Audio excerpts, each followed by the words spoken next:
नावाखाली ते आहे. एक ओळख म्हणून त्या नावाची देशात महाराष्ट्रात आहे.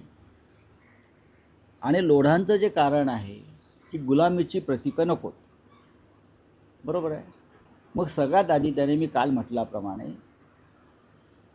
त्यांच्या ज्या वसाहती त्यांनी बांधलेल्या आहेत, हाऊसिंग कॉम्प्लेक्स, टॉवर्स, ती सगळी नावं इंग्रजी आहेत. त्यांच्या एका उंच टॉवरला प्रेसिडेंट ट्रम्पचं नाव आहे. सगळ्यात आधी त्यांनी प्रेसिडेंट ट्रम्पचं नाव आपल्या टॉवरवरून काढलं पाहिजे आणि त्या टॉवरला छत्रपती शिवाजी महाराजांचं नाव दिलं पाहिजे. त्यांचे इतर काही टॉवर्स आहेत, त्याची नावं अशीच काहीतरी एडवर्ड वगैरे टाईप आहेत इंग्रजी. मग त्यांची नावं एकलव्य, द्रोणाचार्य, कृपाचार्य, दुर्योधन टॉवर्स, महाभारतातली जी पात्र आहेत द्रौपदी टॉवर्स, हां, Shakuni towers, Vidur towers, Parshuram towers, Shriram towers, जे डोंबिवलीत ते काय पालवा आहे ना, पलावा आहे, त्याला दुर्योधन कॉम्प्लेक्स म्हणा, महाभारतातलं पात्र आहे. तुम्हाला जर दुर्योधन हिंदू होता, कुठेतरी इतर नावं घ्या, बिभीषण टॉवर करा. एवढं जर तुम्हाला संस्कृती आणि धर्माची चिंता आहे तर करा ना. गेमच का मग स्वतःपासून सुरुवात करा, नक्कीच करा. काल शिवसेनेने त्या संदर्भात आंदोलन केलं. आपण पाहिलं असेल, शिवसेनेचे स्थानिक आमदार अजय चौधरी, इतर आमचे नगरसेवक, माजी महापौर, सगळ्यांनी तिकडे आंदोलन केलेलं आहे त्यासाठी. त्याला काही कारणं आहेत ना. ट्रम्प टॉवरचं नाव ज्या दिवशी ते बदलून छत्रपती शिवाजी महाराज करतील किंवा त्यांच्या इतर सगळ्या टॉवरची नावं जी इंग्रजी आहेत, गुलामीची प्रतीक आहेत, ती बदलून मी सांगितली त्याप्रमाणे दुर्योधन, शकुनी, बरं का, वगैरे वगैरे करतील, तर तेव्हा आम्ही साधारण त्याच्यावरती विचार करू. साहेब, एकनाथ शिंदेच्या पक्षाचं विलिनीकरण होईल असं म्हटलं जात असताना तर त्यांच्याच पक्षामध्ये प्रहारचं विलिनीकरण होतंय. मला एक महत्त्वाचा मुद्दा, विधान परिषदेला जर उद्धव ठाकरे लढणार नसतील तर काँग्रेसची जागा लढवेल असं नाना पटोले काल म्हणाले. माझ्याकडे त्याविषयी माहिती नाही. दिल्लीला आहेत, हायकमांडमध्ये चर्चा करतात. मला एवढंच माहिती आहे की हर्षवर्धन सकपाळ हे माननीय उद्धवजींना भेटले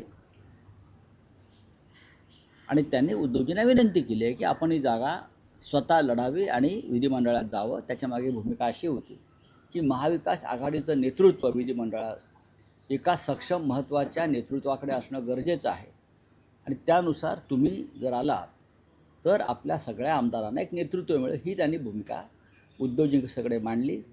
राष्ट्रवादी काँग्रेसने सुद्धा मांडली. आता उद्धवजी आज निर्णय घेतील.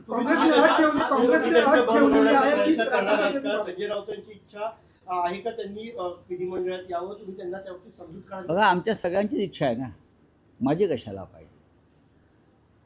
आता त्यांचं मन जे आहे ते निर्णय घेतील, ते त्यांच्या मनानुसार. ते पक्षप्रमुख आहेत, एकच जागा आहे, त्याच्यामुळे त्यांना काळजीपूर्वक पावलं टाकावी लागतील.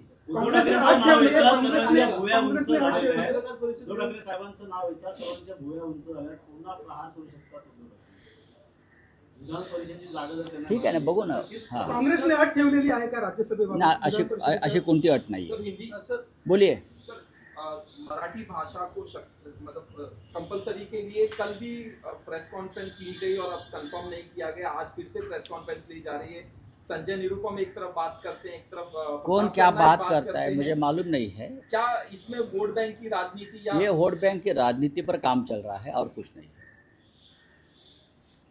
पश्चिम बंगाल में बंगाली अनिवार्य होनी चाहिए, गुजरात में गुजराती कंपलसरी होनी चाहिए, कर्नाटक में कानड़ी कंपलसरी होनी चाहिए, पंजाब में पंजाबी होनी चाहिए, तमिलनाडु में तमिल को महत्व मिलना चाहिए. अगर ये है तो महाराष्ट्र में अगर मराठी भाषा के लिए हम वही हक मांगेंगे तो आप इतने नाच क्यों रहे हो, खुदक क्यों रहे हो? इस राज्य की भाषा मराठी है. कौन सी वोट बैंक है और किसकी वोट बैंक है? आप वोट बैंक के लिए मराठी का अपमान करोगे, नहीं चलेगा. मैं इस राज्य के जो ट्रांसपोर्ट मिनिस्टर है मिस्टर सरनाई, अगर सचमुच ये मराठी भाषा उनके मन से अनिवार्य करना चाहते हैं रिक्शा चलाने वालों को, तो उसमें कोई गलत नहीं है। ये उनके ही फायदे की उनके फायदे की ये विचार है ये। क्योंकि आपके रिक्शा में कौन बैठते हैं? लोकल लोग बैठते हैं जो मराठी भाषिक है, तो आपका उनका डायलॉग नहीं हो पा रहा है, तो झगड़े होते हैं, हाँ, पुलिस स्टेशन तक जाते हैं। तो आपको सीखना होगा मराठी, और आप यहाँ काम धंधा रोजगार करने आए हैं तो आपको लोकल भाषा सीखना होगा। अगर यहाँ के लोग यूपी बिहार में जाओगे तो हिंदी तो आनी चाहिए उनको। हम यहाँ भी हिंदी का इस्तेमाल करते हैं, दिल्ली में करते हैं, क्यों करते हैं? हमारी भाषा है, हिंदी भी हमारी भाषा है, तो करना चाहिए। अगर कोई इसकी राजनीति करना चाहते वोट बैंक की, तो उनको जूते से मारना चाहिए। यही प्रताप सरनाईक जी ने हाथ में जूता लेकर उनके पीछे भागना चाहिए, ऐसे लोगों को जो विरोध कर रहे हैं। सर, बीजेपी के एक मिनिस्टर हैं, कैबिनेट मंत्री हैं, उनको 1 महीने की सजा सुनाई गई है कोर्ट ने, और मट्टी फेंकने के ऊपर कर्मचारी के नीतीश राणा। कोर्ट का निर्णय है, अगर कोर्ट का निर्णय है तो कोर्ट का निर्णय मानना चाहिए। सज़ा हमने तो नहीं दी ना, अपोजिशन ने दी ना, या पंडित नेहरू ने नहीं दी है ना, सज़ा आपके ही कोर्ट ने दी है। और क्यों दी है? आपने कानून को हाथ में लिया। अगर कोई भी कानून को हाथ में लेता है तो कानून अपना काम करता है। चलो।